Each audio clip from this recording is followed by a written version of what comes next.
Hey, good evening, everybody. Uh, Welcome to Stupid O'Clock. I'm Joe Dog. Sort of a little frustrated because I'm trying to get links posted out to everybody. Go ahead and bring in Dan, John, and Spider Bill. Oh, yeah, I can't resist that. I gotta play it, Dan. It's your fault, Bill. I thought it was I know. I actually gave Bill him doing a it. new toy. I thought Welcome it was to the actually new and Bill improved playing Stupid it. Yeah. O'Clock with no MSG, no BPAs, and no cancer-causing Facebook. Yeah. But plenty of Mexican Coke.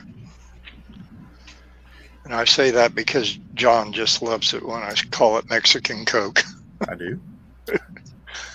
Well, I thought I had. Well, there are several meanings to that phrase, not all of which are legal in this country, but I thought I had your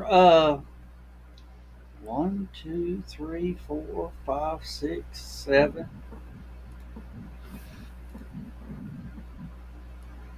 And now 8. oh well. Hey. Hey, Brought Dan in there. There you if go. if it lets you do it, that's fine. I didn't think you were allowed, but Yeah, Joe Dog, I shared your link for the YouTube channel on Yeah. mine where I normally do Facebook, but I couldn't Yeah. find Facebook anywhere. So Well, I just threw it to Uncle Carl's Secret Humor Group, Rising Tide, my HallowCon pages. Yep. okay. But it's the YouTube link. Hey, Donna. Hey, Carl. Who else we got on tonight? So you got Donna and Carl. Yeah, that's it. Okay. Just the two. On the Stupid O'Clock YouTube channel. All right. Yep. Bit of sad news. What? On the 17th, Eric Flint, sci-fi writer extraordinaire and member of the Bane book Mafia, passed away. Oh. So yeah. yeah. He's done a lot of. He did his. As you can see, I've got posted here his 1732 series. He has a whole series of books in that thing, and he does a lot of collaborations with other writers like David Weber, and I've seen him with. He did a lot of military sci-fi type stuff. So. Yeah. He's a very interesting, or has been a very interesting fellow. I was on several panels with him over the years at LibertyCon. Absolute total gentleman. Yeah, he was from your neck of the woods, Bill. He lived Oh, yeah? in, was it East Chicago, Indiana? Is that, Not my neck of the woods, but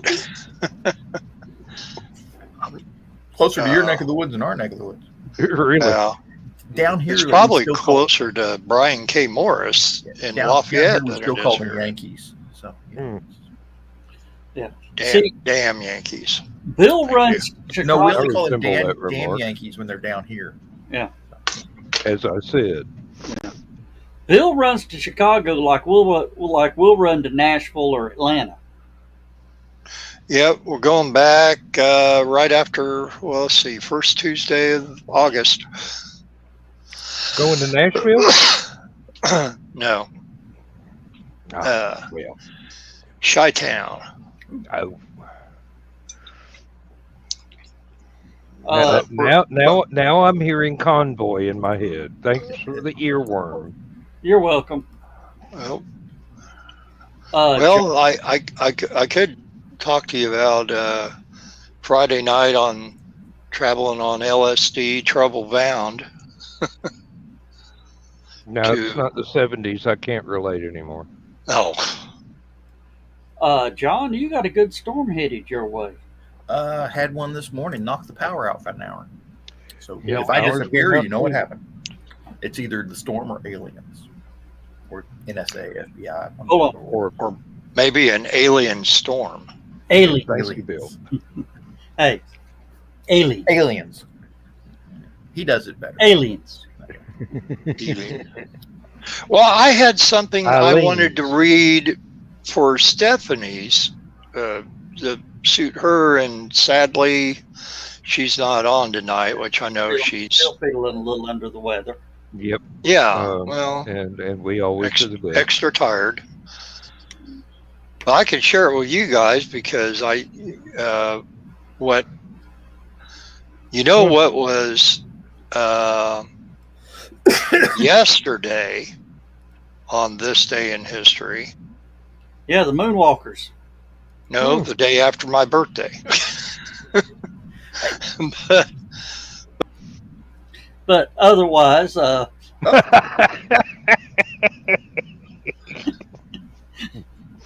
Speaking of being put outside, Joe, are you going to Outside Con this year? I had planned on it, but we'll discuss that later. Okay. Dutch is planning on being there this year. Yes. So I'm gonna have to give him a call and ask him about that. Really? Yeah. I would like to go. But just it never fails. Every year that they have an Outside Con, fate conspires against me going. So, like this year, it's gas prices. Yeah, that was a struggle for me, but we've got an added windfall coming in, so we can actually afford it. Cool. oh wow! Hooray for added windfalls. Yes.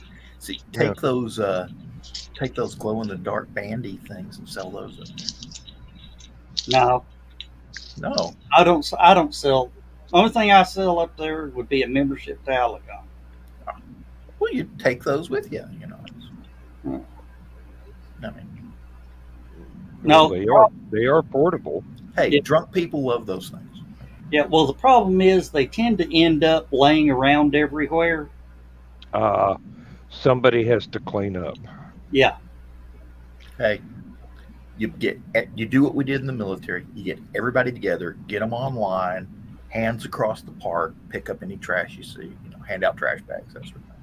That works in the military. It doesn't work at conventions. It does if you block the road and don't let anybody leave until all the trash is gone. I You get let- your point. And let something? all Walmart employees in for free as long as they clean up afterwards, and you can say clean up on aisle 7.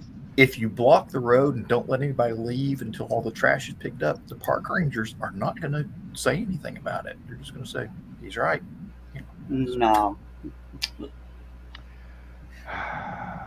How about doing that little thing from the Disney cartoon where the park ranger got all the bears Put it together? in, put it in the can. Boom, boom. Take the Yeah. put it in the can.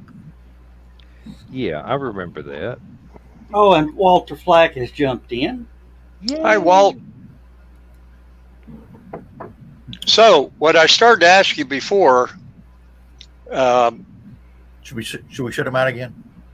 yeah, I looked up there, I thought, who left? And I'm like, oh crap, that was me.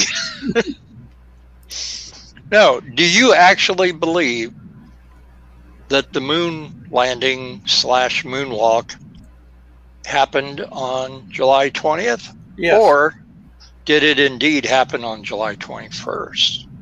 Neither, because the moon does not use the same calendar that Earth does. Well, supposedly, of course, and for those who don't know, they were saying on this day in 1969, Neil and Buzz were the first people to walk on the moon. It actually, July 20th in the United States, nearly 11 o'clock p.m. Eastern Daylight Time. Right. But according to Greenwich Mean Time, it was already almost 3 a.m. on the 21st. So it really depends on where. I think the defining factor would be which tracking station picked it up. So they, They should go by 11 the time left. on that. If the tracking station was in New Zealand, they should go by New Zealand time. If it was in California, they should go by California time. Well, So- they went by Eastern time because that's where Washington is. Who cares about Washington? Bunch of damn crooks.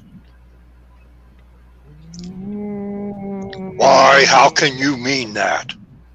No, okay. They left on the 16th, and then it took them about 3 days to reach the moon's orbit. Mm-hmm. And Where's then Stephanie? Where's Stephanie when we need her? Darn it! I know it. Okay, it was 250,000 miles in 3 days. That should not be difficult math to do. They were So No rest they were areas. booking. most of the they didn't history stop at the books, rest area. No McDonald's. No rest areas. No Circle K's. No Buc-ee's. How do you get to the moon without beef jerky? I don't think many of those even existed then. Well, Really? rest areas did, because Eisenhower did the rest area thing. Yeah. so anyway, the Eagle touched down on the 20th, according to most history books, With a hat full of on fuel. southwestern edge of the Sea of Tranquility. Mm-hmm. They went fishing. The fishing was no good in the Sea of Tranquility. But the golf was excellent. Yeah. I hear the That- rock lobsters were biting. They didn't have the golf game until much later. Mm. And Sarah is. Do we have the show on Facebook at all? It's on Dan's page. Facebook. On my Facebook, apparently. Okay, let me check in because Sarah's having problems with YouTube following directions. Now, could you imagine?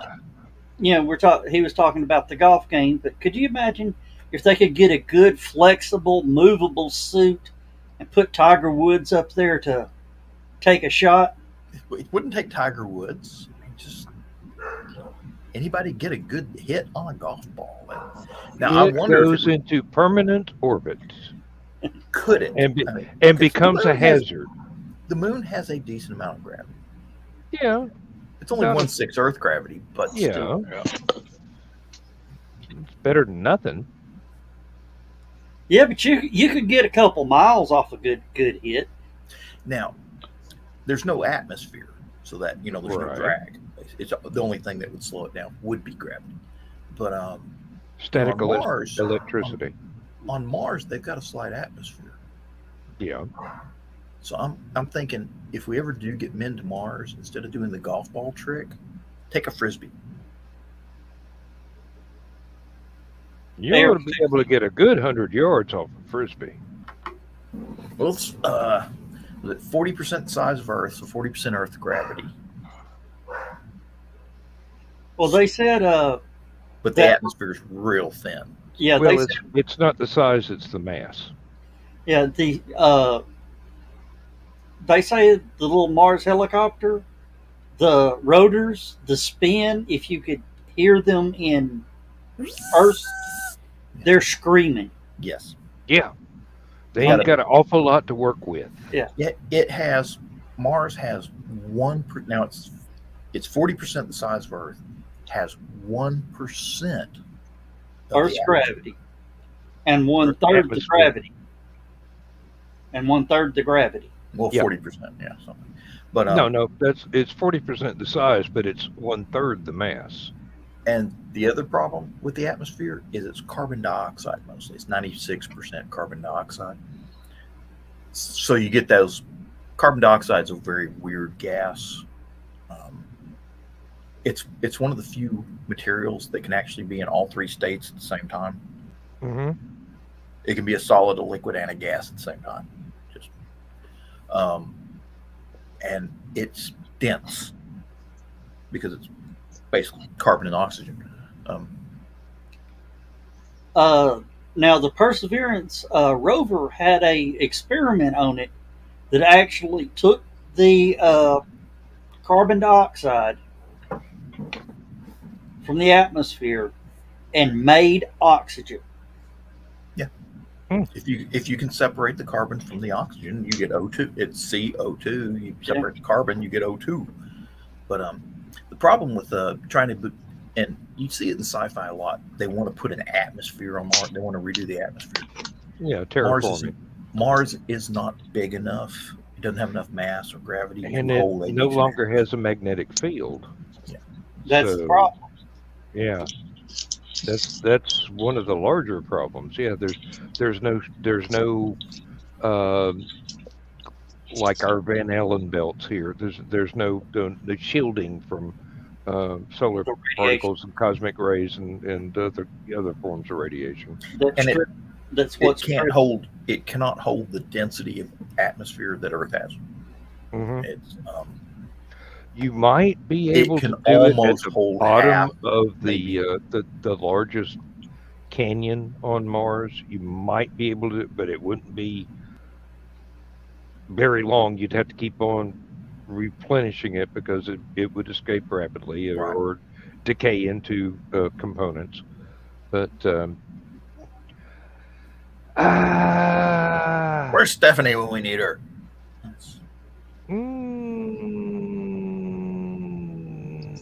Asleep We with hope any she's asleep. with any luck, she's getting some rest. Least resting. Mm. You know, Neil Armstrong and Buzz Aldrin actually wanted to stay on the moon longer and kind of wander around and that, but of course, that it was so unknown to them, and needless to say, dangerous. Mm. They didn't really have any time for sightseeing. I mean, on the bright side of the moon, it averaged 200 degrees Fahrenheit, which they didn't really know if spacesuits that were water cooled would stand up to that kind of heat. And if so, for how long before something would happen. So they had to do their thing and boogie. Yeah, basically. Hey, Zach. How you doing, Zach? Hey, Some great coverage today on the booster test. Shall return. I don't know why they did a booster test because they've already ran a SLS booster test. Me and you sat in on that one, John.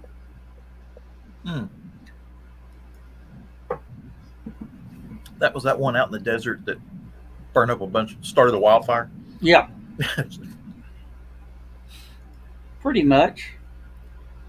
You know what's funny is being in the military as long as I have, I've shot ordnance that has started range fires and had to help go put out the range fires with range control.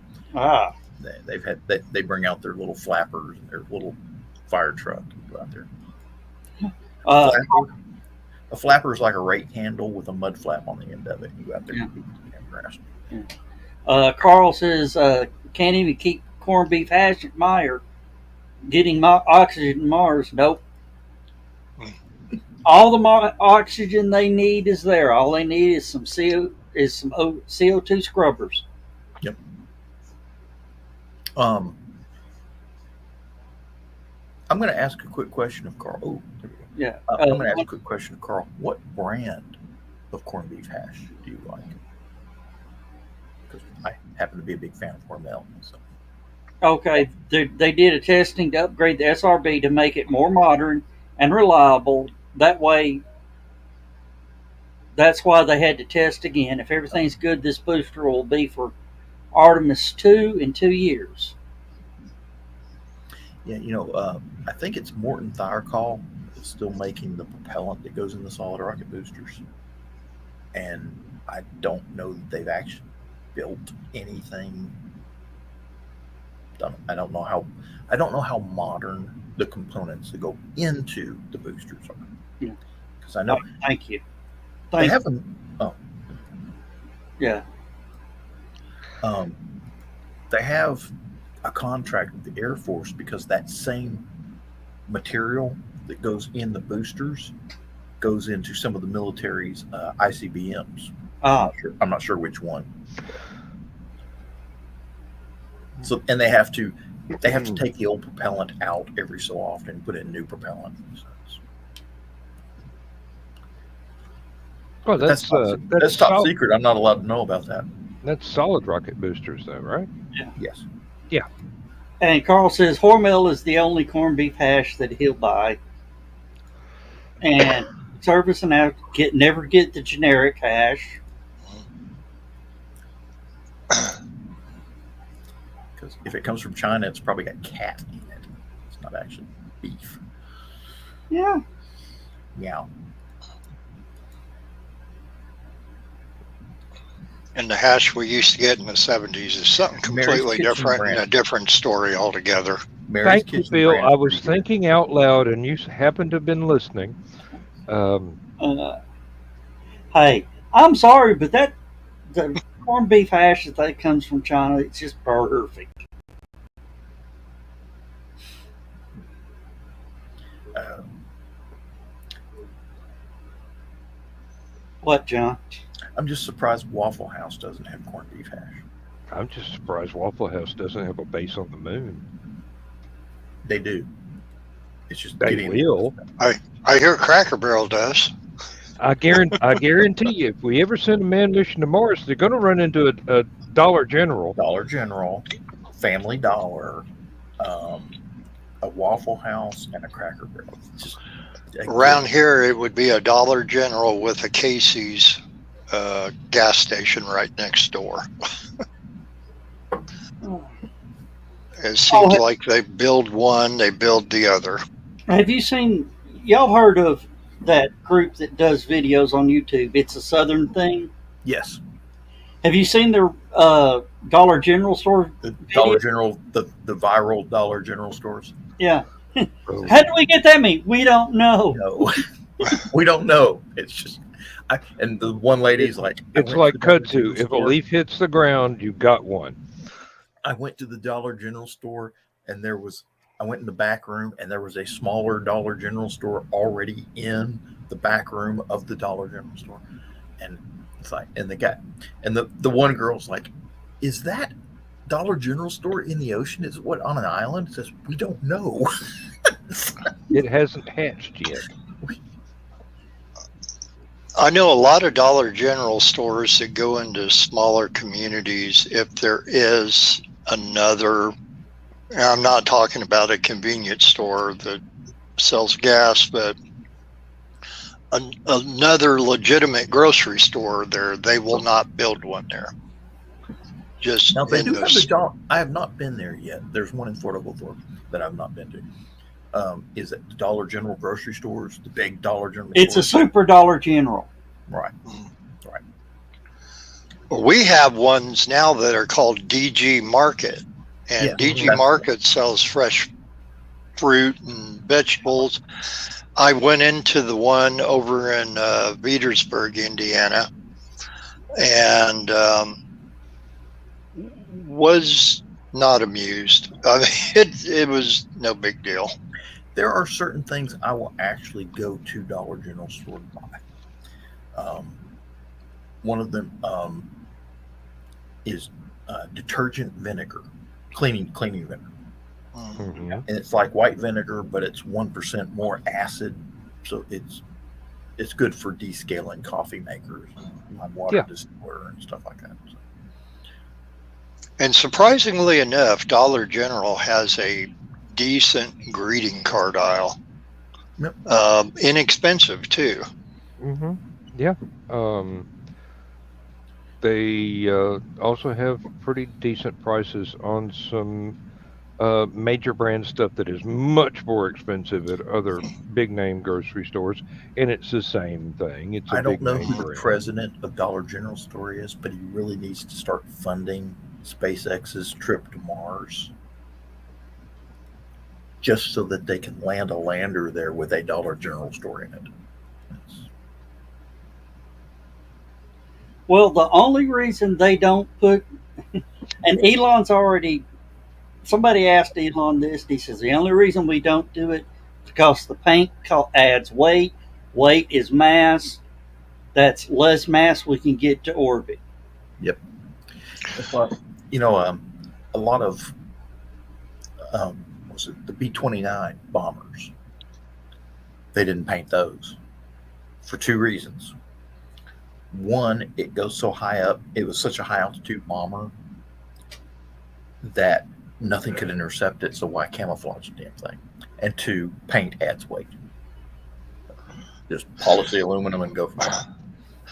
Well, John, to answer your question, Todd Vassos is currently the, they don't call it president. What do they call it? Chief CEO. Executive Officer. CEO. CEO. But on a July 12th posting of this year in Supermarket News, Jeffrey Owen will succeed Todd Vassos as Dollar General CEO.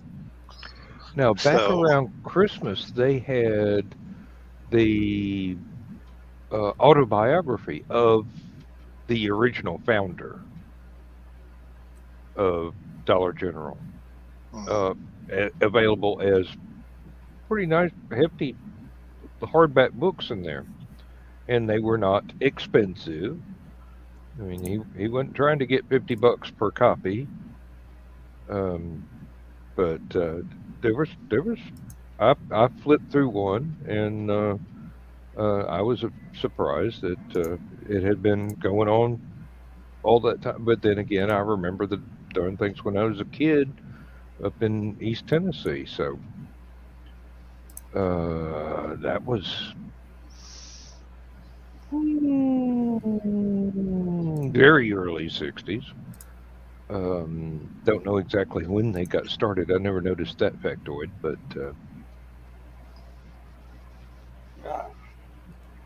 well, yeah. The wind has picked up here at my house, so if I disappear, it might be because the power went out. Again. Again. Yep. Today's storm that knocked our power out for the 4th time this week also knocked down half of the posts that were holding up what was left of the chicken wire that used to surround not only sideways but above what the cats were living in. The catio.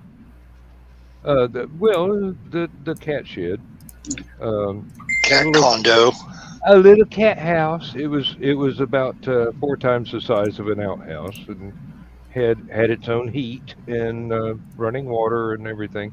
But we dismantled that when the cats no longer lived in it anymore. Anyway, it broke off about 6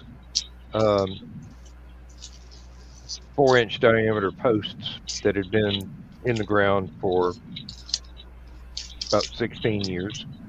And we're going to have to go out there and finish cutting away the rest of the rusty chicken wire and get stuff out of the way. But no windows got broken, thank God, even though a 2x4 fell right up against the storm window and thumped it really hard.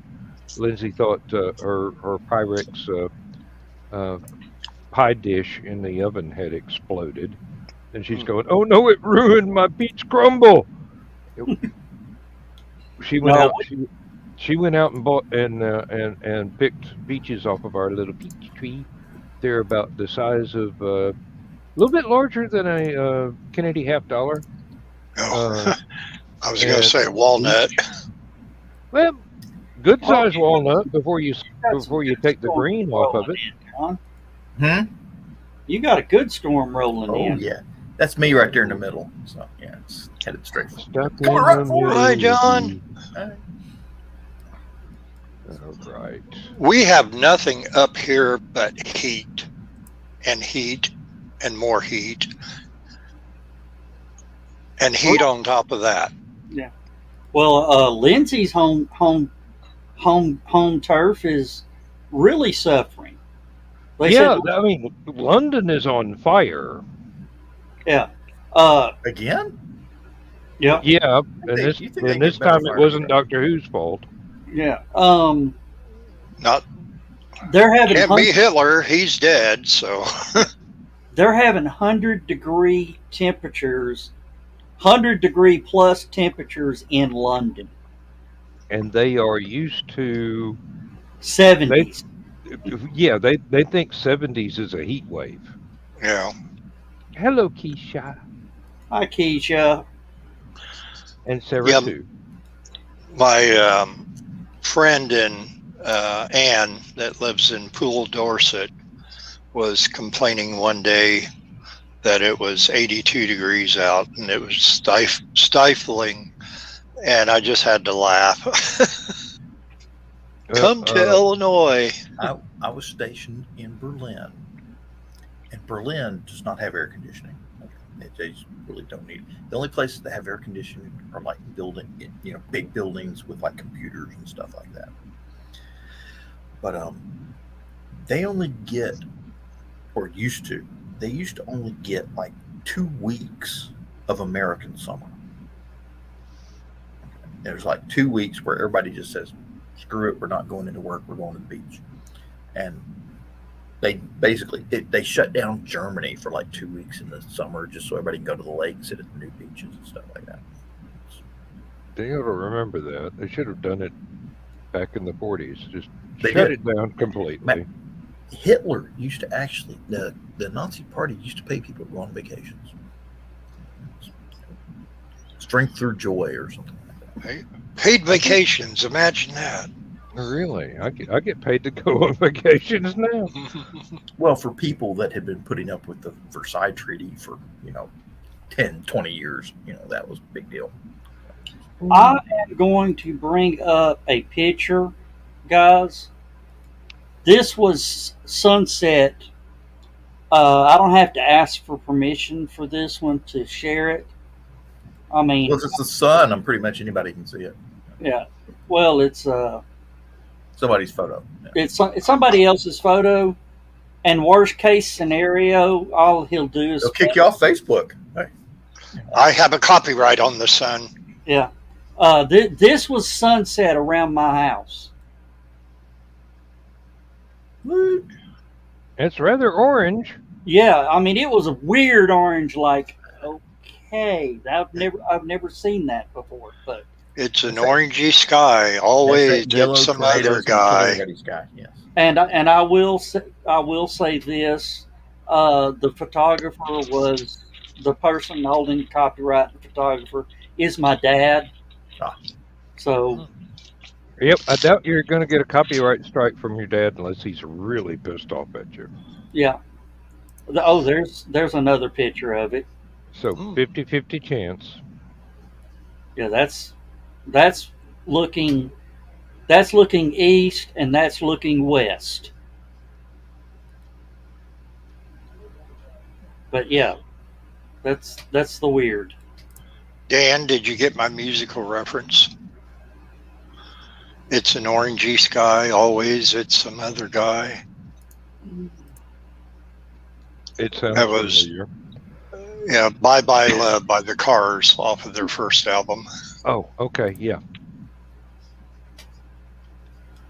Well, thanks for clarifying it because it would have driven me crazy eventually. But with me, it's a short drive. And Carl says when our skies look like that, it's not a good sign. Yeah, and I know what you're talking about. Mhm. But I really don't worry about the orange. When the sky looks like that and it's green, That's when it's time to remember whether or not you've got a storm shelter. yeah, green skies weird. I Okay. batten down the hatches when I see the flying cows. Now, one day I was at work when we had a tornado that went up what's called Highway 58, Harrison, and it got in between a ridge line, two Oh, ridges, dear. and it sat and it dug up that ridge line. But I was sitting there, I was probably 4 or 5 miles away from where it actually sat down and dug, and I looked around, and the guy riding with me in truck, I said, it's sort of sprinkle raining, and I'm going, where are all the birds? Safe. He goes, what do you mean? I said, where are the birds? I said, this is some bad weather. Where are the birds? If you see the animals take shelter, you might want to follow suit. They're all attacking a woman in a phone booth near a gas station that's about to blow up. All right. Dan's took his run. I'm going to make my run. Cal. Run for the roses. Cal. There's Cow. another cow. No, that's the same one. That cow. Oil it's tanker circling. truck. All right, be right back. Oh, look, it's the winged victory of Samothrace. It's like the pyramid, but upside down. That's not Yep. a sight you want to see. No. Yes, folks, we have an upside down pyramid scheme here on Stupid O'Clock. Yeah. We have some rain that possibly might come in late tomorrow night after midnight into Saturday morning. And I hope it won't go too far into Saturday morning if we get any at all, because I'm going back on Jenny's Saturday sales to help her out. We worked yesterday in her pole barn garage. It was about 97 degrees outside and about 9,700 degrees inside. In which case, you'd be grateful for a little bit of rain on that hot tin roof. Yeah, I told her, I said, Jenny, you're like the little sister to me, and I'll always help you on this stuff, but right now, you stink. And she's like, you stink too. I'm like, okay, just so long we know that. Mm-hmm. And it starts raining outside, you both grab a bar of soap and go, showers! I wished it would have, but it didn't. That was MASH, wasn't it? Mm-hmm.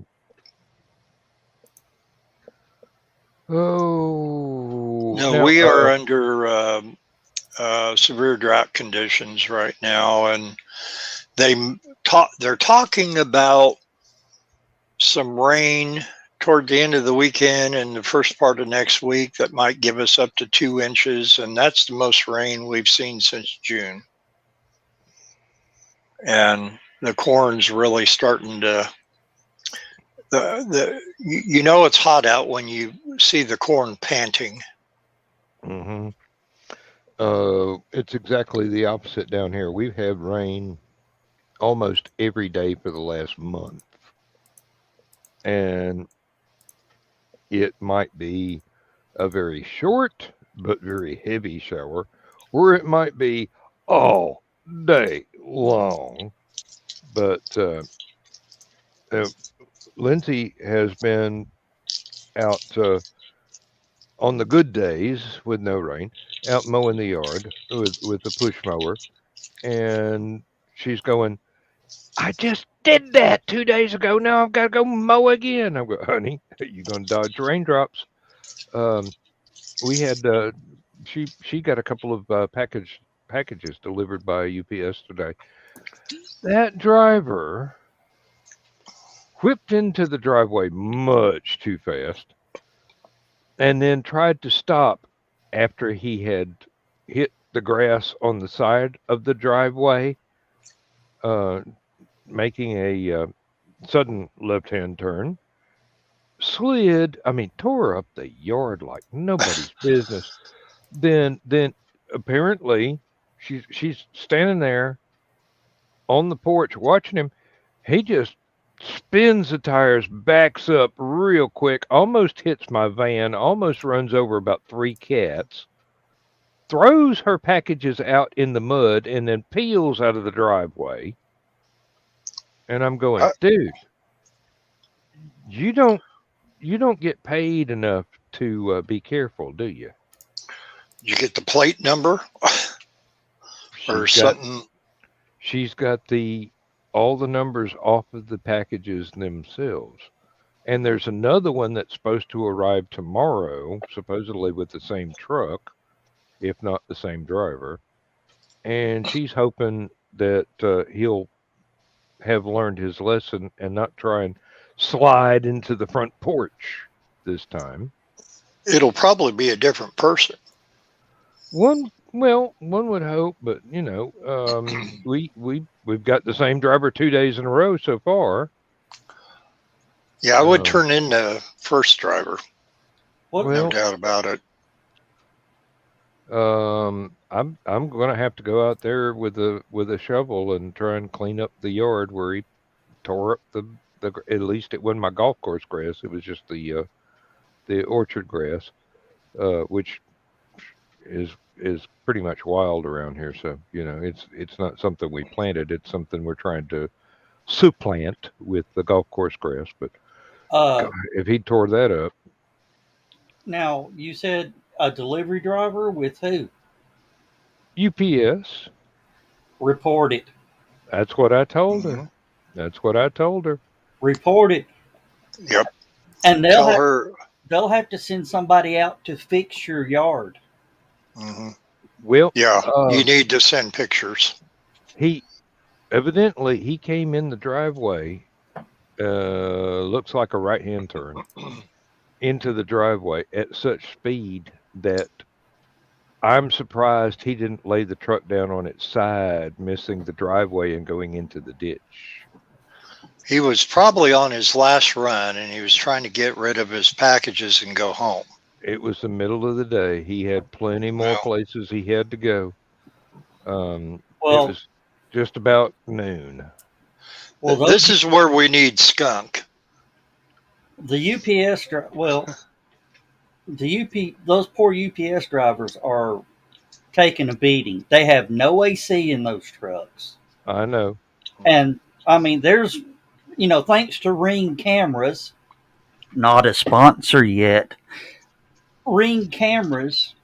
There's videos of UPS guys just collapsing on people's front porches. Mhm. They hit that cool shade, and it just. Dan, you Oh, know how it is when you're super hot and walk into a cold place. oh yeah. It'll about knock you out. 102 degrees inside the plant. Walk into the break room. It's 60. And you I just mean, about pass out. hey, there's a Yeah, reason why I keep a box of Kleenex in my locker as well as in my lab, because if you get used to the ambient temperature inside the main building and then you go into one of the air conditioned areas, you are eventually going to get sick from the temperature differential. Oh yeah. When I worked at the plastics plant, it was the same thing inside. It's a big pole barn. You have all these big, huge plastic extruders that are basically big, huge furnaces. So it was about 30 degrees hotter inside Hmm. the pole barn than it was outside. We did have, well, when it worked, we had air conditioner in the break room, but most of us went outside and sat at the picnic table, just for the reason you just said, Dan Hmm. and Joe. Just to keep from getting sick. And to answer Walter's question, was the umbrella made for rain or shade from the sun? It is in the name. Umbrella, sunshade. And Walt, you might know the plant that I worked at. It was Future X, which they made. Well, what most people will know were the truck bed liners that Future X made out of ABS plastic, but they also made cattle feeders and all kinds of other stuff. Hmm. Worked a 7-day swing. It was very good money, but the most horrible hours. I know those hours quite well. Yes, I do. Hey, what's the countdown to now, Dan? Speaking of that. It's just about 400 working days, which excludes weekends, holidays, vacations, and emergency days off. Well, I could have a talk with your supervisor and say that you want to work weekends, holidays, and vacations and make it go a lot shorter. I'd get paid more. Yeah. I'd get paid a lot more. But no, basically, it's 17 months and a week and a half. Okay. And I will be officially retired. Although I'm already tired, I'm going to be retired. So I foresee lots of naps in my future. Um, no, February 7th, 2024 is supposed to be my last day ever at the factory. Are you factoring in your vacation days that'll be left over? Well, basically, what I'm going to do is use up all my vacations in 2023, get New Year's Day off because I'm daytime only, go in January 7th or 2nd, and file for all 5 weeks vacation and my personal days, and come back February 7th for a half day, which is the usual thing when you're retiring. And they will have a celebratory uh, catered dinner to celebrate getting rid of me. And Yay, I, he's leaving. yeah, Hey, they really, had one of those for at work when I retired, but the thing was they didn't invite me. hey, I figured they're going to have a keg party on the 8th. So, So, what you said about your vacation days for that for yeah, January, I'm take surprised they would allow you to do that 5 weeks and come back and work a half a day. they can't prevent it. It's in the contract. Oh, good grief! God bless you. Sorry about that. That Bless you, bless that you. one jumped up on me. No, I Oh, get 5 weeks vacation, whether it's if I were on rotating shifts or whether it's Monday through Friday. It doesn't matter. Um, it's in the contract. So basically, start all my vacation for 2024 on the 3rd of January, and it won't be over until the 7th of February. Now, do you have an option to cashing out your vacation days and just having them give you money as opposed to the other?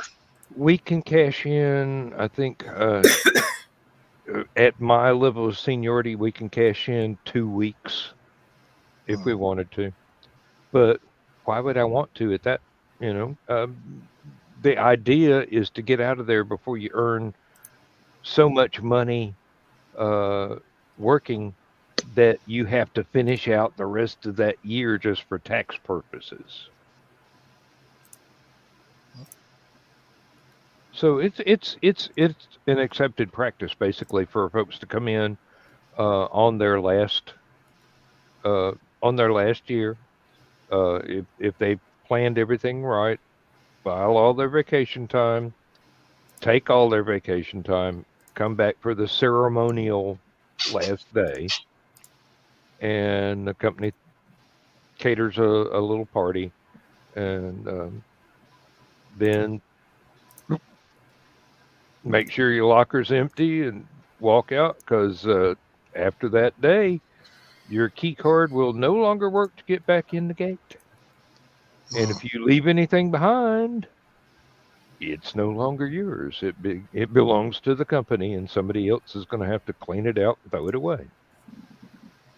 So I've got my lab to clean out. Where I've got to, I think I'm going to donate my coffee maker to whoever inherits my lab after that. And no, they'll probably pass a rule: no outside coffee. You got to pay for it.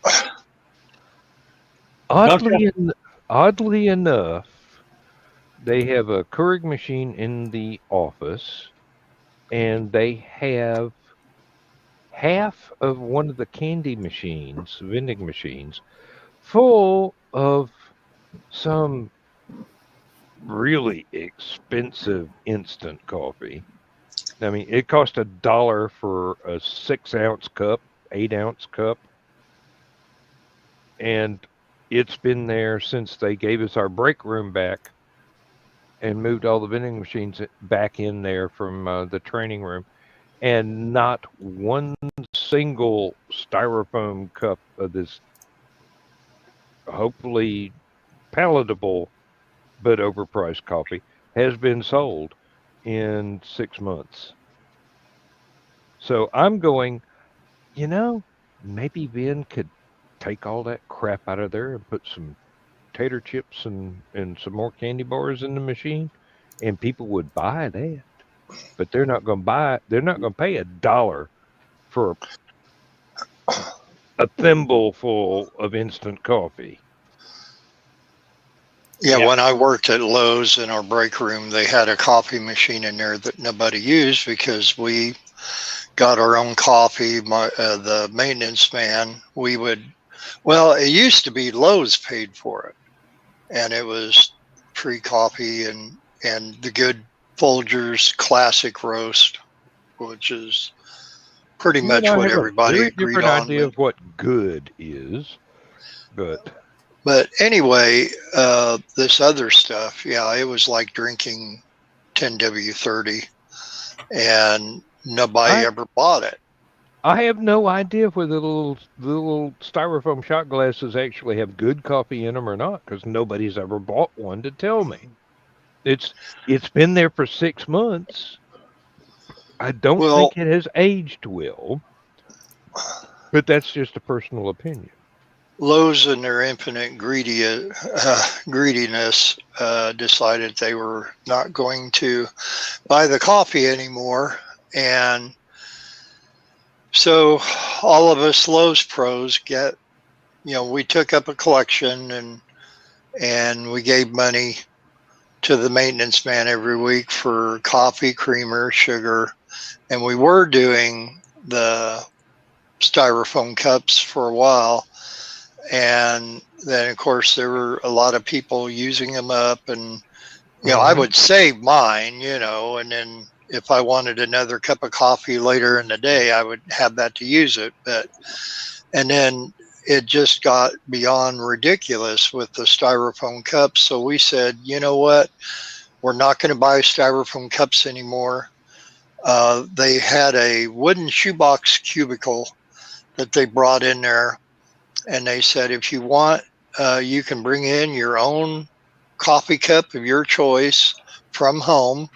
You can either keep it in your locker or keep it in one of the little cubicles and leave it there. You put your name on it if you want or what have you.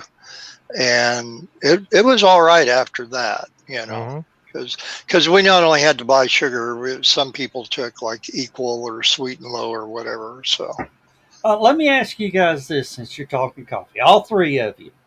All right. Your coffee cup. Your coffee cup. Uh-huh. Wash it every use, or just when it gets real grody? Just when it gets real grody. At least once a year.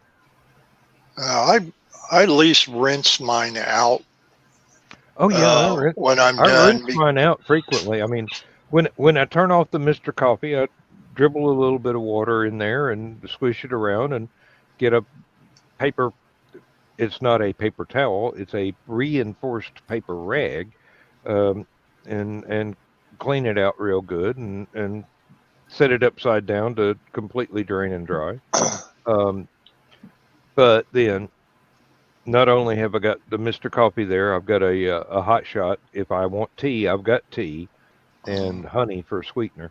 I don't put anything in my coffee, so I drink my coffee black. Well, that's what I was going to ask the three of you. Do you drink your coffee black, or do you put cream and sugar in it? Because I think that plays a lot in cleaning out the cup. How often? I drink my coffee black and have done since I was about 9. About 95% of the time I drink it black. Occasionally I do like to put something else in it, like Bailey's Irish Cream. Yeah. Now, yes. Well, it depends on what coffee I get. If it's the Black Rifle, yeah, there's got to be some sugar added to that stuff, just to knock the top off of it. Hey, actually I use the Blue Equal, but yeah, I'll go do black coffee. But we went to Sam's and Donna bought the big thing of Carnation Instant Creamer. So I'll throw a spoonful of that stuff in there every now and then too. Have you ever heard of putting a pad of butter in your coffee? Tea, yes. Butter, coffee, no. Butter is basically one up from cream. Mhm. That's so. Well, it is cream. Basically, it's just the fatty part. But, but there are people that swear by it, and I've tried it once or twice. Yeah, And you better use real butter, not that margarine sticks. It's got to be real butter. you might as well. I can't believe it's not butter. Might as well pour vegetable oil in your coffee. Yeah. Well, you Well, basically are, but yeah.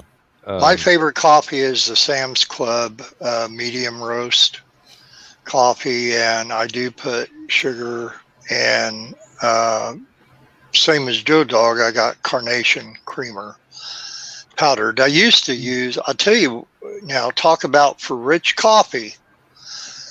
And I got this idea off of the Burns and Allen show because their sponsor was Carnation. Mm-hmm. And I used to buy a little can of Carnation and keep it in the refrigerator and pour a little bit of that in my coffee. Man, you talk about rich coffee. That was really good. But it just, the Carnation is a good for, well, by comparison, it's a lot cheaper than the cans of Carnation. But Now, if every once in a while I'll buy a bag of the whole bean coffee, usually something special. Not just regular ordinary stuff, but and I've got a grinder in my lab, and that the Mr. Coffee, I've got filters and everything else, and um, I rarely do that. And I usually, if I'm going to do that, I'm going to get one of the smaller bags that's not going to last too long because um, I don't want it to. I don't want the coffee to go off. If a whole pound of coffee would last me quite a while, so just get a few ounces and run it through the grinder, and that's fine. That's fine. But I will I will get either a jar of Maxwell House Instant or JFG. And JFG is something that I grew up with up in East Tennessee. Yep. So, I mean, you drive through Knoxville, go into Kmart, and there it is, big old building. That's And that's the only I mayonnaise love that coffee. I love that coffee. I also love Maxwell House just as much. Yeah. Now, do you know what happens when you throw coffee creamer up in the air and throw a match to it? poof. You waste coffee creamer in a match. Mhm. And you damn near burn your house down. Well, I mean, It Any- explodes. Any you flammable could blow up a substances. grain tower with dust.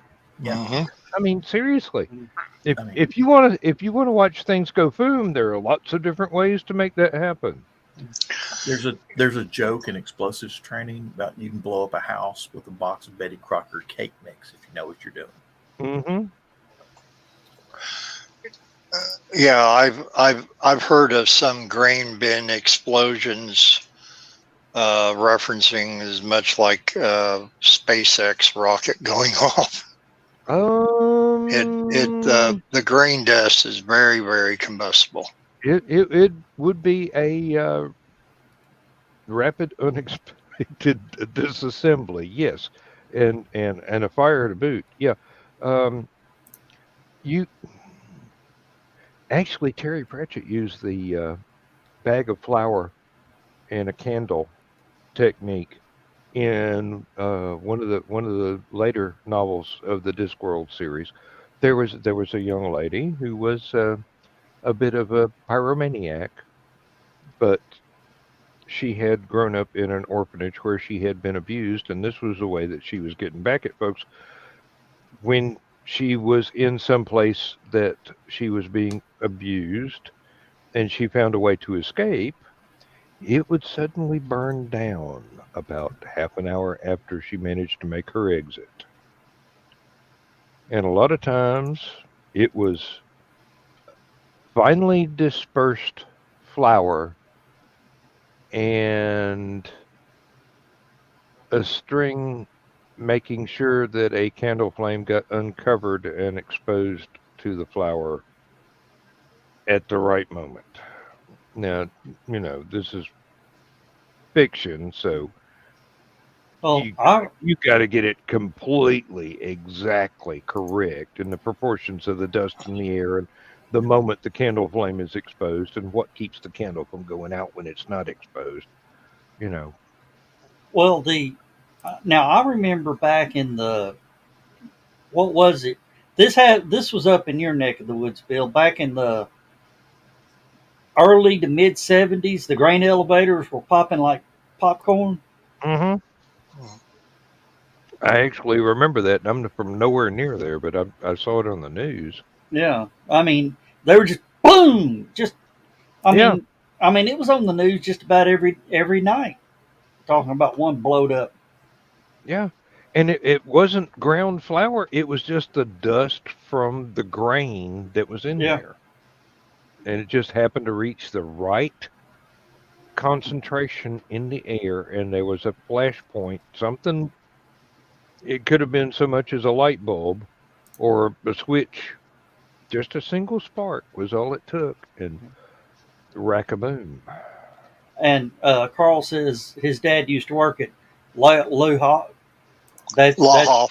Yeah. Lahoff Grain, and he said one weekend the grain dust explosion took out one wall of his office.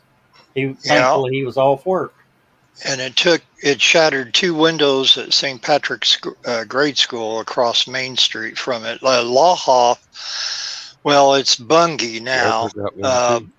Lahoff Grain Company in Danville is the world's largest grain company, grain elevator / company in the world, and it goes on for blocks and blocks. Yeah, and y'all thought John was dangerous just because the army trained him. Leave it to a farmer to blow up an entire city block just by going, I think Hey, I'll watch save this. that wheat for a while. Hey, watch this. Yeah. Hold my diesel Many, fuel and watch many a this. redneck arrived at St. Peter's gates shortly after saying, "Hey, watch this." And Walter says he was one of the 4 people who got blamed for it. Oh, dear. Yeah. I'm Uh, sorry to hear that, Walter. I hope you got out of it. and Donna says for a time Lahoff used to blow up about once a year.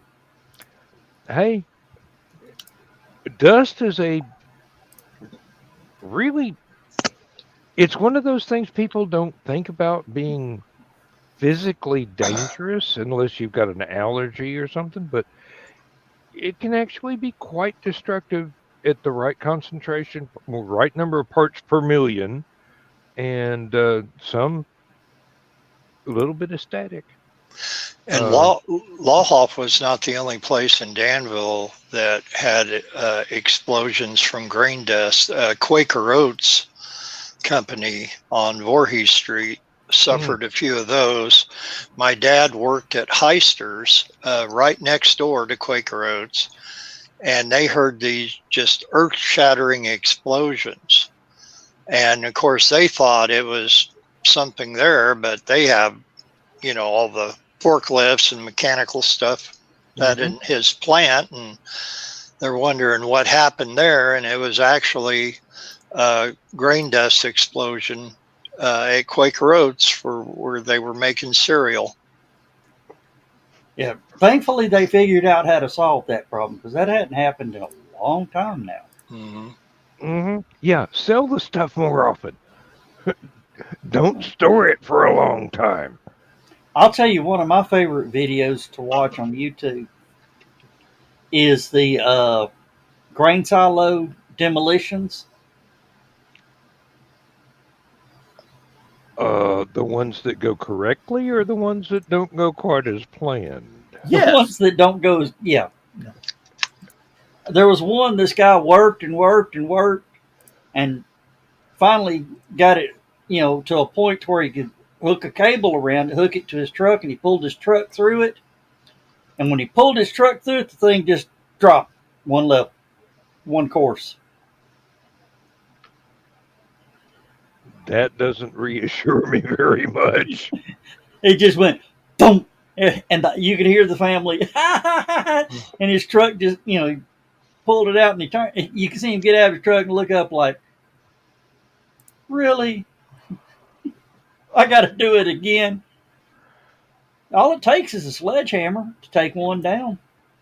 Yeah, the right place at the right time. There's one of the characters from the Inhuman comic books that is his uh, ability is to judge exactly the perfect point to hit something in order to bust it up completely.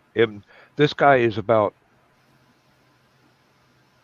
4'8" or thereabouts. Knocked out the Hulk once. Knew Hmm. the perfect place to hit him.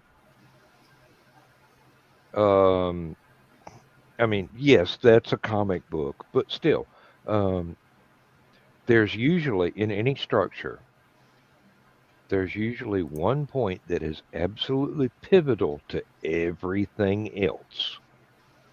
And if that point gets damaged, a whole damn house of cards is coming down.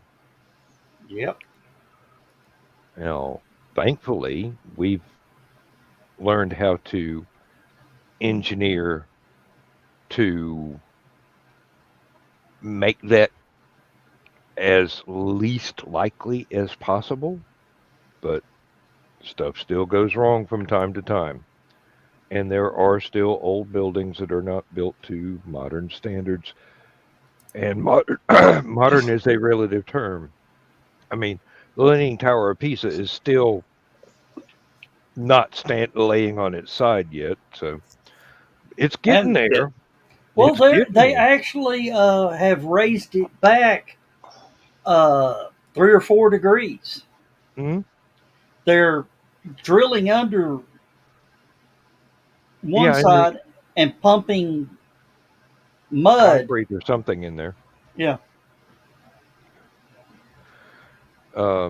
And that's since it is an already completed structure, it's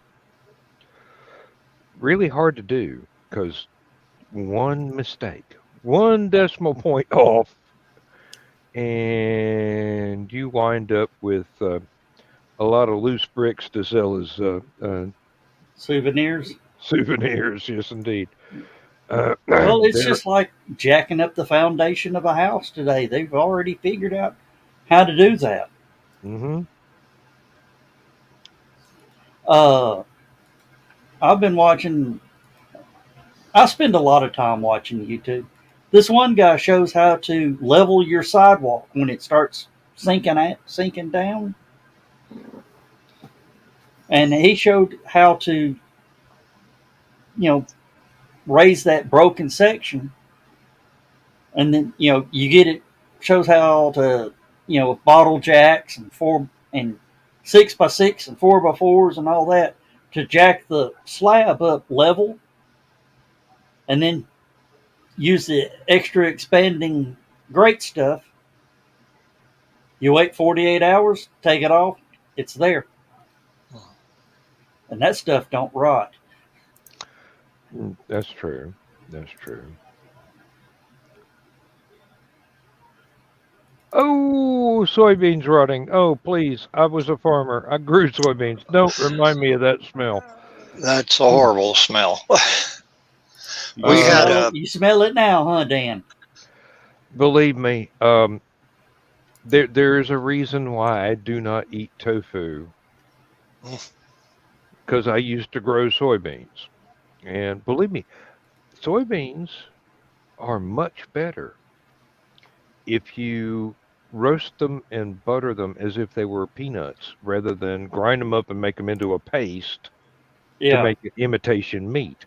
They would be competing with popcorn and potato chips if people learned how to prepare them correctly, and they would not be all that.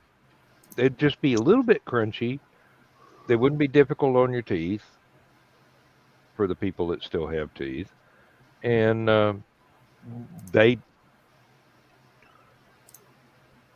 soybeans actually taste good, even just right out of the grain bin. Oh, now he's going to go grow some soybeans. I'm sorry, I shouldn't have set him off. Well, when me and my brother were young, there was a row of grain bins. We were playing around, and one of them was empty, and it had a door in the bottom. You go in. I went in there, and there was just a little bit around the edges that they naturally were rotten soybeans that were left in there, and my brother locked me in this grain bin with the permeating smell that stayed with me even after I got out. Mm-hmm. And it was on my clothes and everything else. And I wouldn't go near a grain bin afterwards. Yep. There are a lot of things that people would be surprised. Actually, um, you wouldn't think about them as a snack food, but they are common on farms, and you know a lot of dog food and a lot of cattle feed made from them. Pig But feed. Yeah. hmm, Pig feed. pig feet, pig feet. The pig feed that we feed our hog is like alfalfa and soybean pellets. Hmm. I'm surprised there's not a little bit of sorghum in there to make it sweeter. There might be. I'm not sure. He'll eat darn near anything if it's got, corn Mm-hmm. is pig chocolate. Okay. Yes. I mean, they'll eat corn cobs, corn husks, corn on cob, corn chips. If you got these old nacho chips or taco shells or whatever that Yeah, gone stale, gone eat that stale. hell Yeah. out. Oh yeah, definitely. Mhm. Don't eat Oh, salad. wasabi roasted soybeans. Yeah, wasabi anything. Um, Wasabi and soy sauce. Yeah. yes. I've got And some chickpeas. I need to do that too. talk about inedible. Okay, yeah. Sorry. I'm not fond of chickpeas, but Really? yeah. Do you like Well, garbanzo beans? same thing. Yeah, I know. But I just like saying garbanzo beans. But Yes, I've listened to George Carlin. Yes. garbanzo beans. Yeah. Well, Garbanzo beans. anything with the first few letters of garbage in it. Salsa. That's a Seinfeldism. They were talking about salsa should be a regular condiment on every table in a restaurant. Salsa? What? I put it on. I put it on my hash browns every day at work. Slice of cheese, a little bit of salt, and either salsa verde or the red salsa. Um, hey, and I it's mild. It's not the hot stuff. I'm not able to tolerate very much hot stuff. Um, you know, I do have some hatch chili peppers in my um the burritos that Lindsay's been making me this week for it's spinach and meat and onions and black peppers and hatch chili peppers. Oh, that's so good. That is so good. But it's all mild. I can tolerate it. It doesn't upset my stomach. Um, when you do have to run for the border, take a hint. Start running. Sounds like a Taco Bell commercial. Sort of. Rule of thumb: it is not a fart. Yes. Do not ask for whom the bell tolls. Just get to the restroom as fast as you can. Joe's back. Yeah. Yeah, and this time we weren't talking about him with the Not exactly. Mexican food jokes. Yes. Uh, now, Lindsay has analyzed my usual orders at the taco stand, and she has tried to duplicate that at home for me to take to work. And I've got to say, her spinach quesadillas, your taco stand can learn a lesson from this lady. Good stuff.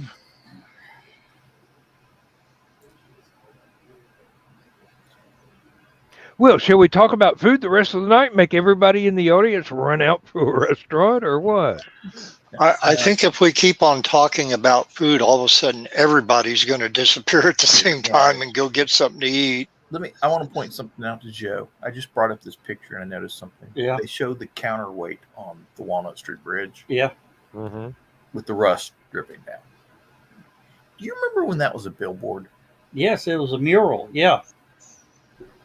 There's one on each end.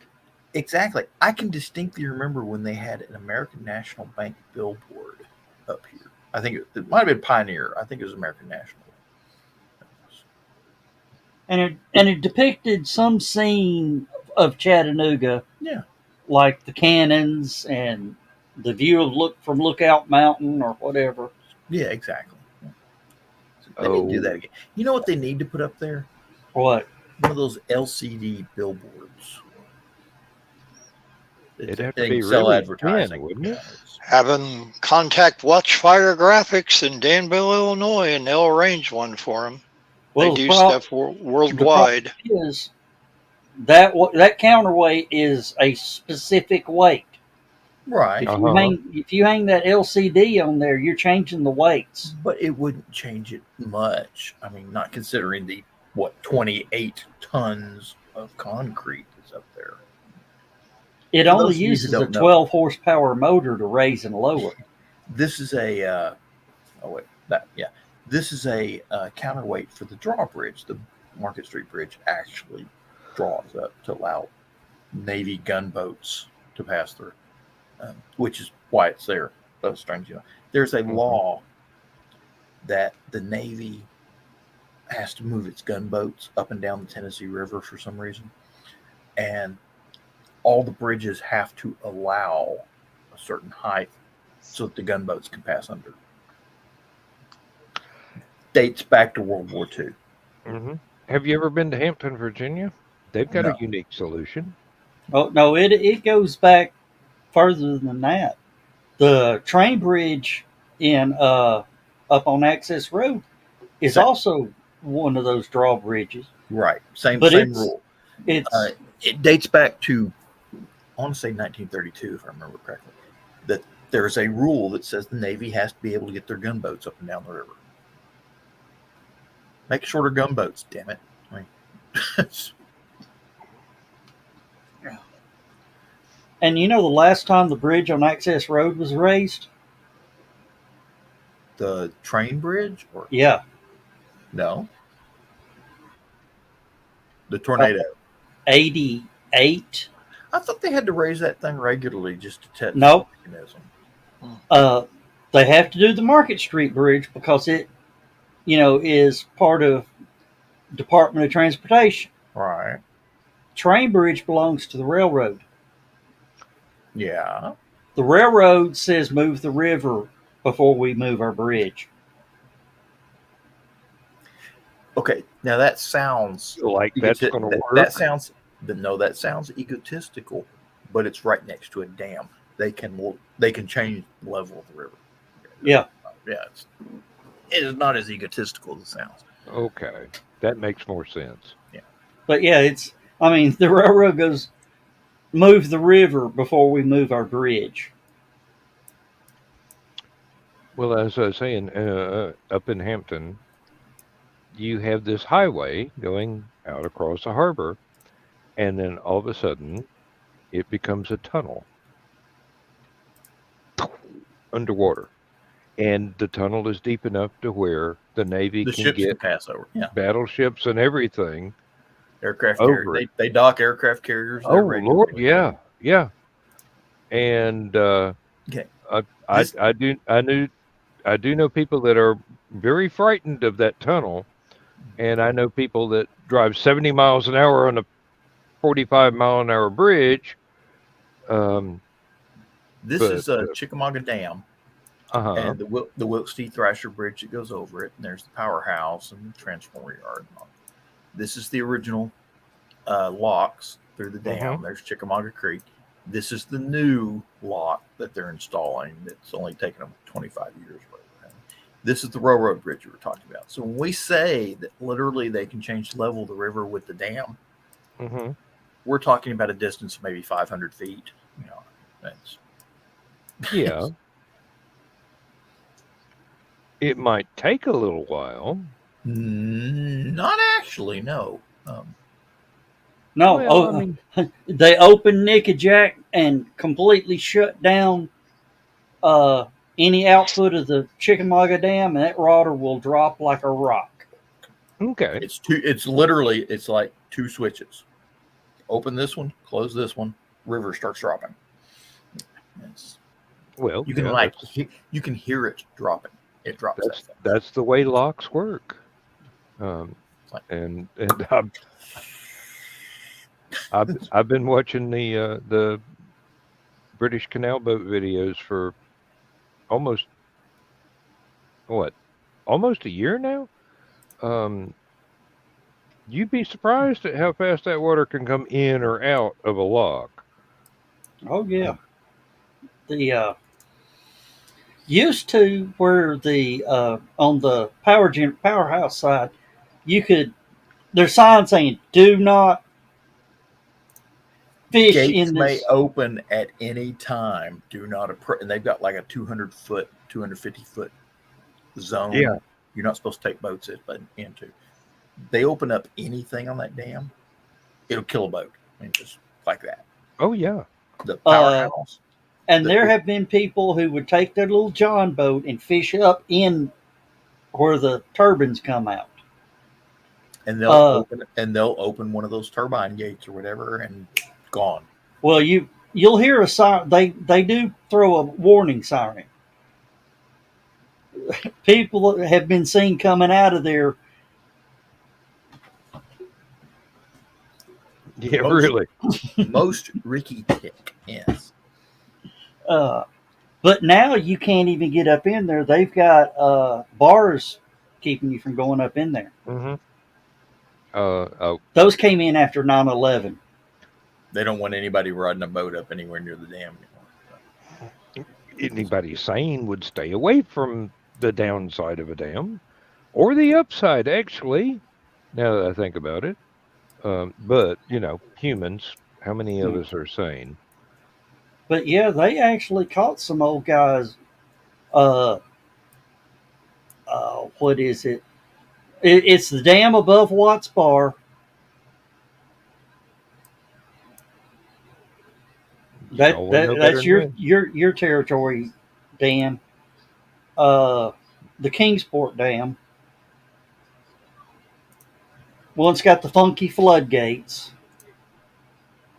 I can't remember, but yeah, they caught two. Let's just say visitors from the east. Taking pictures of all the dams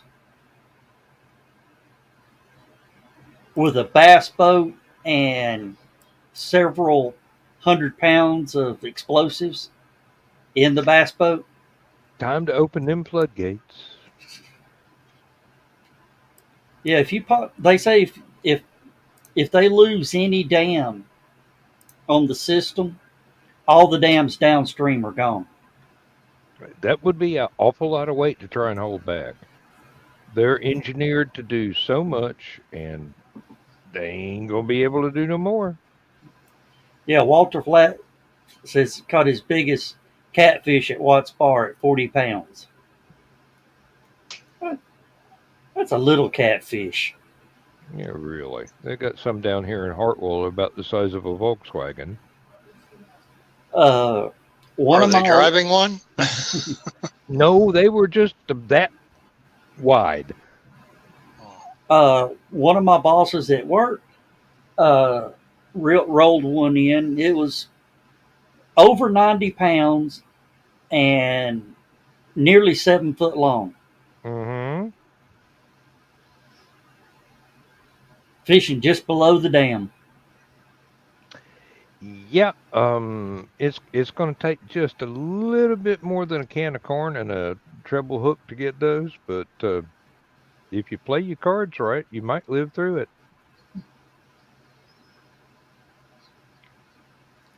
Yeah, Walter, Watts Bar is about 40, about 43 miles up the road. Chickamauga Dam is 2 miles Yep. as a crow flies. Uh, if y'all remember the incident at the uh, Reserve Center, that was a mile from my front porch. We could Now, hear the gunshots. the dam in my particular neck of the woods in East Tennessee would have been Norris. Norris Dam, that's it. Mm-hmm. And that I've been up and down that entire lake from just about the time I could walk up until teenage. Yeah. Yeah, what Walter's saying there. Oh yeah. Uh, it wasn't Watts Bar. It was one of the downstream uh, dams. They sent divers down for an inspection. You know, divers go down on the buddy system. Yeah. They both came up. I mean, they breached the water like a dolphin, and were climbing in the boat and says, "You can send somebody else back down there." There was one. He said there was a catfish down there the size of a bus. Catfish are kind of like sharks. If something don't kill them, they keep growing. Yeah, And the older they get, the bigger they get. but yeah, they said those divers they breached the surface like a dolphin. They were aiming for the boat. Treading water the whole time. I'm gonna walk. Come here, boat. Yep, I could see it. I could see it.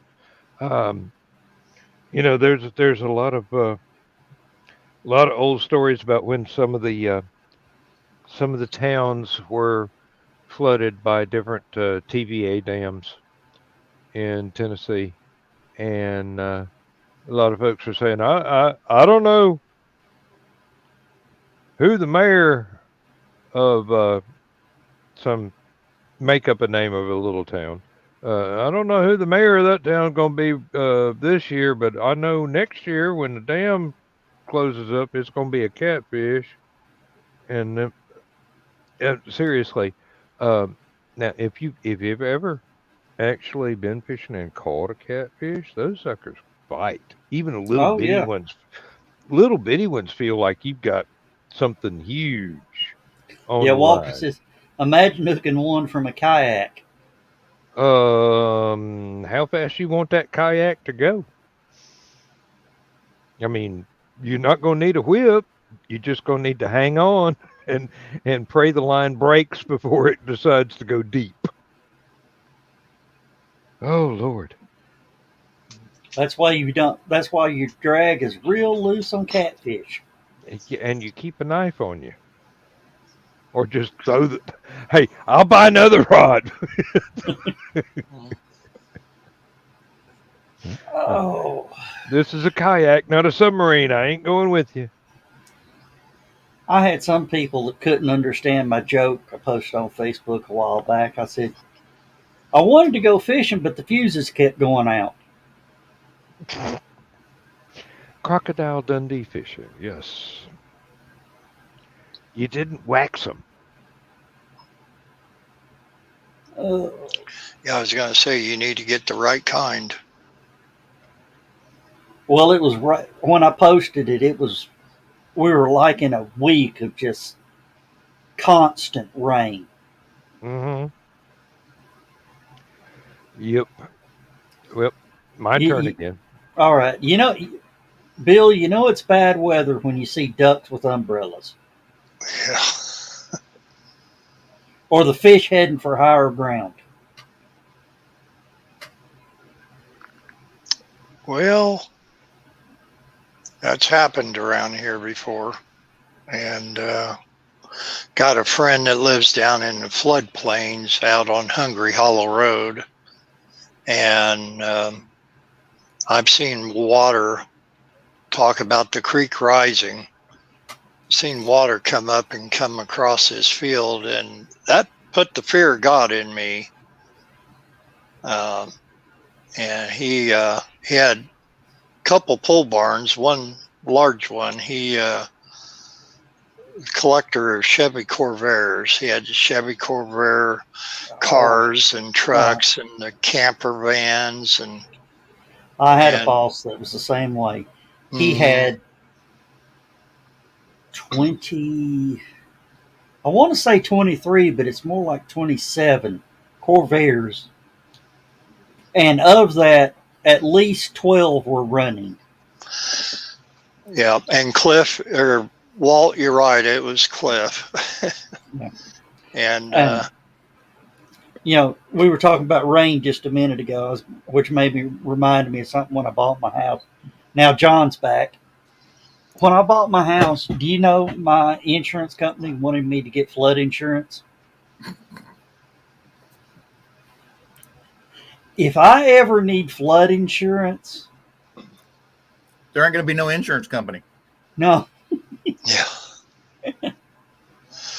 Well, these people that live down there in the Warrens additions off of Hungry Hollow Road, none of them can get flood insurance. The city has been trying to move them out of there for the longest time because of that, but there's uh, a lot of people and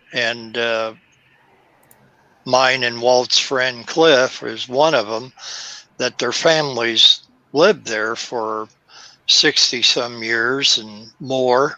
And it's hard to be uprooted like that, even though you got to deal with floods and stuff. But Mm-hmm.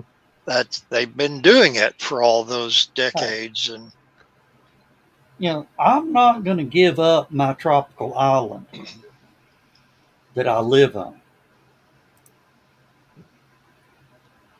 I understand completely. I mean, if it keeps going, if the world, they're talking about global warming and ice cap melting and everything flooding.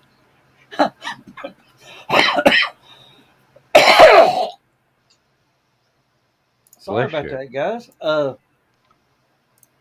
John will tell you I'm living on a future tropical island. He's been here. The only reason I can think of that you would need flood insurance Yeah, is if that water tower had ever collapsed with water in it. yeah. Oh, we had that happen in Danielsville once. That Yeah, and had a water tower been standing there for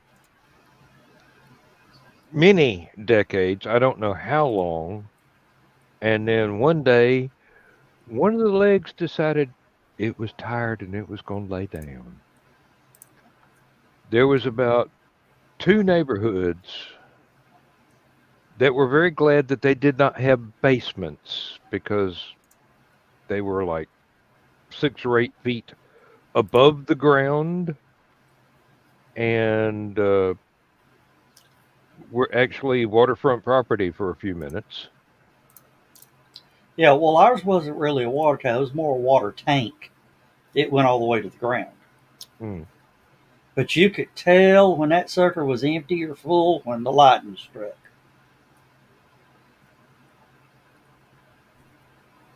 Enlighten me. If it was empty, it was louder because it rang. Oh, like a bell. Yes, indeed. When you're boom. I imagine when it was full, though, you could feel the vibration through the ground for quite a Oh distance. yeah. And then when they cut it down for a long time, I mean everything around here was getting struck by lightning. Mhm. Or you had a metal, 100-foot tall tank sitting on, you know, bolted into the ground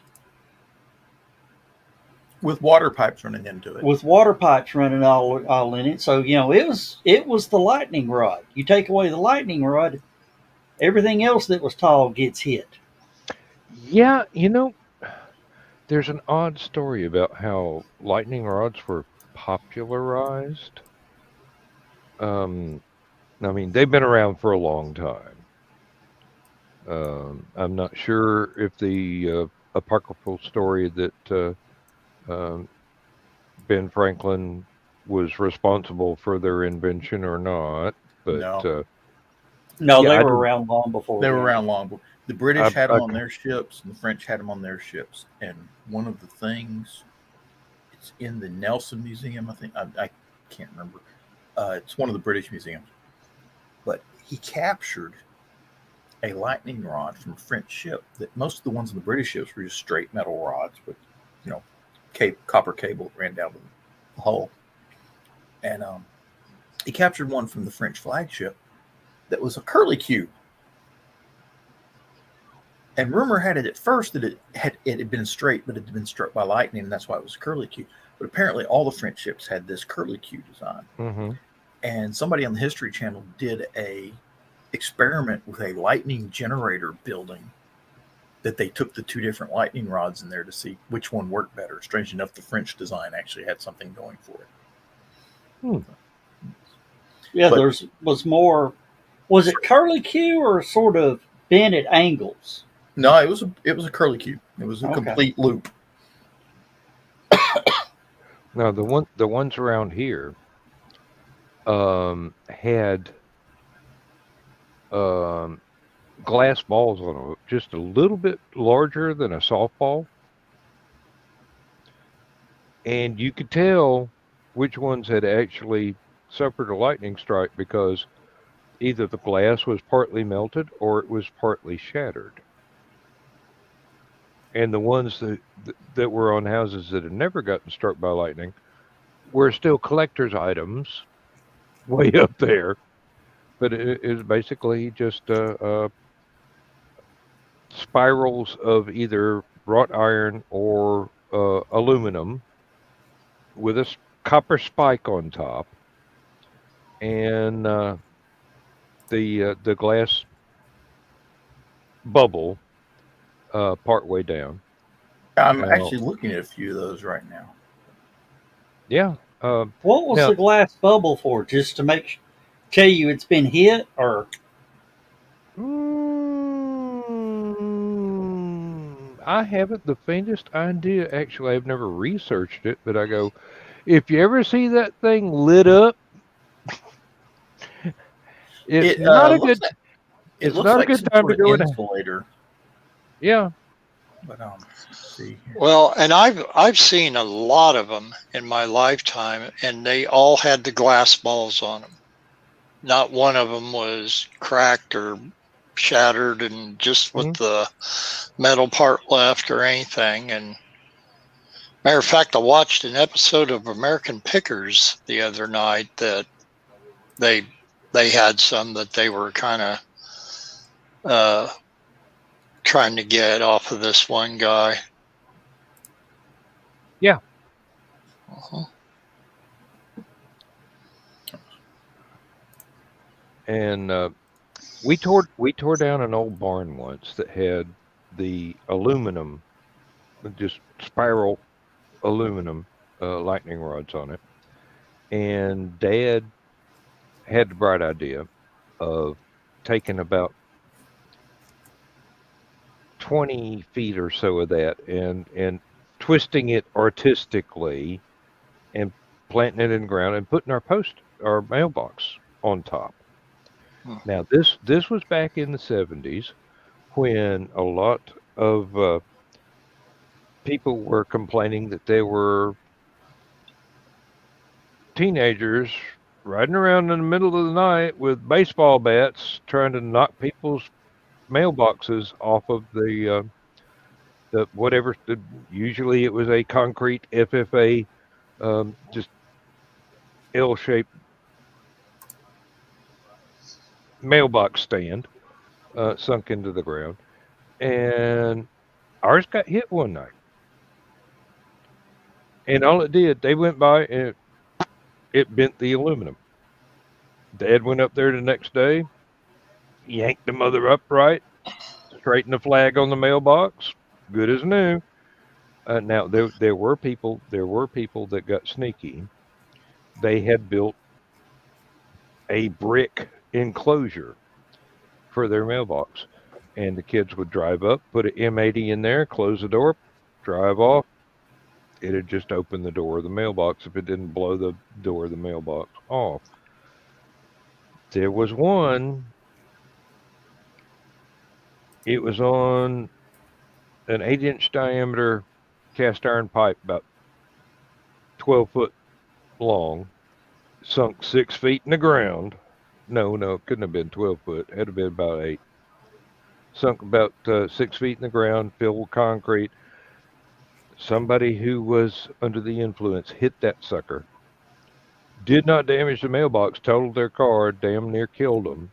They wound up in the hospital. Hey, Jimmy. Good morning, Mike Jimmy. Uh, Well, Walt will recognize this name I'm about to bring up. A friend of ours back in the day, Jim Engelman, had the same issue with kids busting up his mailbox posts and knocking the mailbox off and just literally destroying it. And he turned around and he got an old rear axle out of his garage from a 1958 John Deere tractor and put about 4 foot of it in the ground and then cemented it in the ground and then mounted the mailbox on top of it. And this apparently always happened on the weekend nights when his mailbox was vandalized. And then one night he came home and getting ready for bed, and he just heard engines coming down the road. Car just, sounded like they were going like a bat out of hell. And they got up there to that, and needless to say, they wrecked the car into that. They were getting so close to hit it. I don't know if they were using a baseball bat or what they were using to deal with it, but apparently the vehicle was no longer operational after meeting it head on. And to my knowledge, I think that thing is still there after all these years. Mm-hmm. This would have been back in the 80s, so. Yeah. The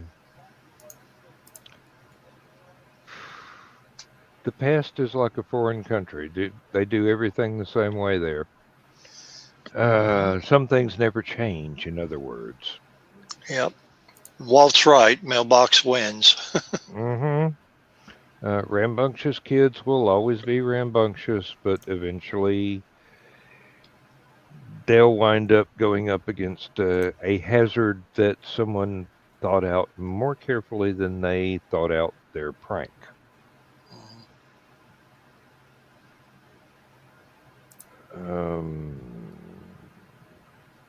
Now there's a neighbor up the road who used to have this lovely brick curtain of just laid brick on either side of his driveway. Just, very ornamental thing, very nice. And there were so many cars going off the road tearing that thing down. He finally just got tired of rebuilding it and didn't. Just tore it all down. Absolutely flat, both sides of the driveway. It's the same place where we got rear-ended by the teenager on his cell phone. The one that took out 6 foot of a telephone pole without breaking the phone wires. Now the county has put a far right-hand lane to pass around that intersection, so that if you come over that blind hill and there's somebody sitting there with a turn signal on, you got about 5 seconds to figure out if you can maneuver over into the other lane at whatever speed you're going and back onto the road, because it's not a long pass, but it's a whole lot better than taking out a brick mailbox or a decorative driveway sculpture or the middle of a telephone pole I was at working at excess this one. speed. I was working at this one store, and this lady came in. We were talking while I was working, and she was talking about how somebody had come by with a baseball bat and taken off her mailbox. She was going to have to get a new mailbox. And we'd been talking. I said, well, "You said you work at combustion, right? Combustion engineering." She says, "Yeah." I says, "You're a welder, right?" She says, "Yeah." I says, "Surely they've got some scrap laying around where you can get you some 6-inch pipe and weld a mailbox together." Mm-hmm. Just from like 1/2-inch plate steel.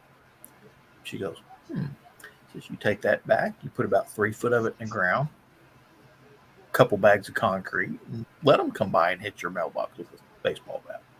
She says, I like that idea. A couple weeks later, she shows back up at the store, lays the front end of a wooden baseball bat on my counter, just about this much of it, and says, your idea for the baseball bat worked wonders. Well, what you do is you paint the pipe a wood tone color, or maybe put a wood sleeve over it. I don't know what she did, but she came by and showed me that piece of baseball bat, and I'm like, I know a guy that owned a triplex and got tired of replacing mailboxes, so he talked to all his renters and said, guys, this may take a while, but y'all are gonna have to share a mailbox, and because of all the damage. He put new mailboxes up. The 2 mailboxes on each end were filled with concrete. The center mailbox was for the mail.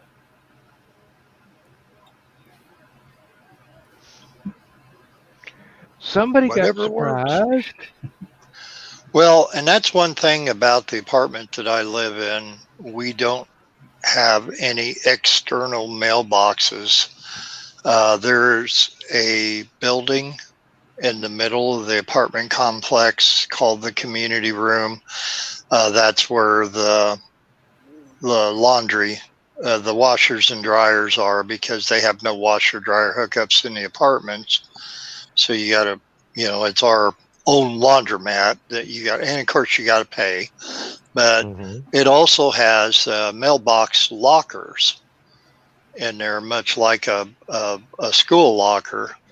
And you have your key to go check it in there. And then it has a separate mailbox that you can drop off mail in there that the mailman will check it and haul away letters if you don't, which the Oakwood post office is 2 minutes away. So it's not like it's any big bother, but still it's nice that they have it in there. But, and another thing, not only so that, vandals can't get to it like they would in external mailboxes, but also because of weather and that when you getting, and I can get things delivered to me at reasonably size because my lockers are yay tall. They're, I don't know, probably 4 foot tall by a foot and a half wide, maybe close to 2 foot. And so I get a lot of things, not everything, but a lot of things can go in there and that. And then of course everything else goes to my door. But yeah, that was their way of solving the problem with that.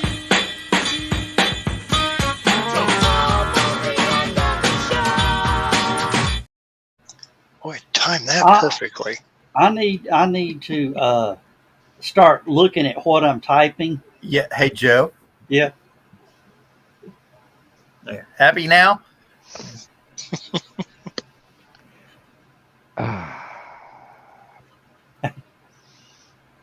Let's just not go there.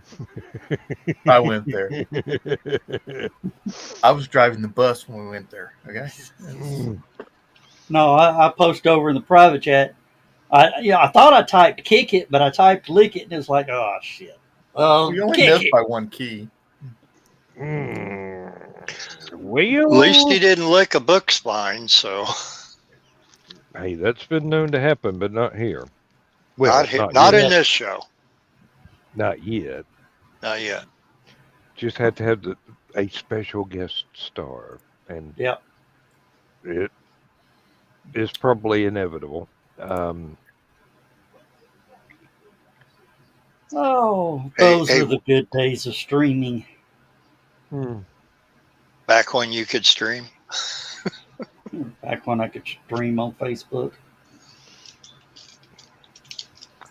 Happy days. And I hear that Facebook is getting ready to update their format again, which that terrifies me to no end when they say stuff like that.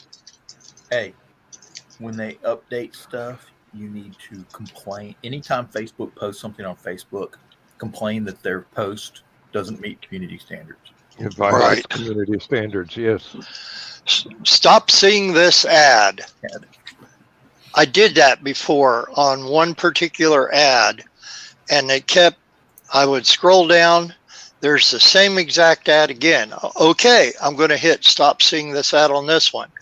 I scroll down, the very next ad, same one. This happened 5 times. I think they were playing with me.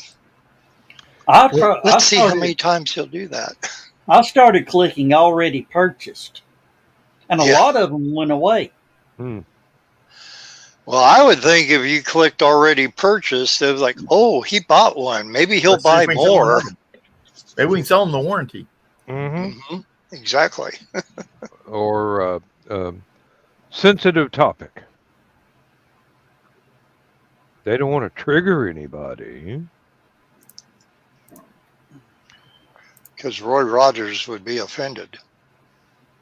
Not nowadays, no. Trigger control. Yeah, using both hands. Trigger warning. And that might trigger an argument. Yep. It's certainly doing guys, so for a lot if of I'm fun. not back by the time it's time to roll, roll it. Yeah. Hey, I'm on my 5th bottle of water since about 6 o'clock. All right. He's pleading the 5th, ladies and gentlemen. You heard it here first. Well, I think he's getting rid of the 5th. All right. We'll see. We'll see y'all in a bit. No, we won't. I'm going to end the show before he gets back. All right. Well, start at 1:58, and we'll be right on time. Yeah. Okay. Now let me see. Now I'm supposed to end this thing at 1:58. It takes about 2 minutes to end it. Then it takes just a little bit to start your show. Mm-hmm. So that's that. I don't know why, but okay, I can do it. It's not that big a deal. Yeah, I mean, high flight takes just roughly 2 minutes. I don't know exactly how much. Actually, strangely enough, if you give me just a second, it doesn't show it. Oh wait, you could 2 minutes and 11 seconds. Mm-hmm. You could speed up Robert Conrad's voice to where he sounds like Mickey Mouse and end it in 45 seconds. Just a thought. No, not even thinking it. What I do is I sit here and I listen to High Flight while I'm sitting there going start broadcast, just hovering over the button. And as soon as I hear the beep at the end, I go ahead and click start broadcast. And that takes care of the other 11 seconds. For those of you at home who are listening to this don't understand a word of what we're talking about, we're talking about the StreamYard thing that we do. So we have 15 seconds. So I'm going to tell everybody to say good night, everybody. Good night, everybody. Bye, Candios, amigos. And then I'm going to start this whole outro thing here in just a second.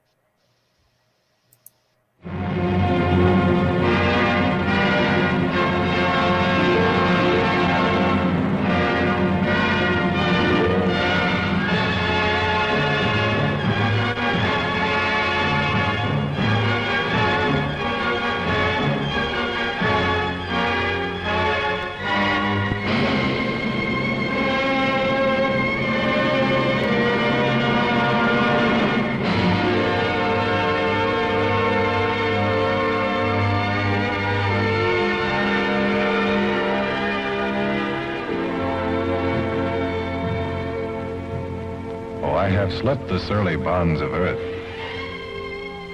and danced the skies on laughter-silvered wings. Sunward I've climbed and joined the tumbling mirth of sun-split clouds and done 100 things you have not dreamed of.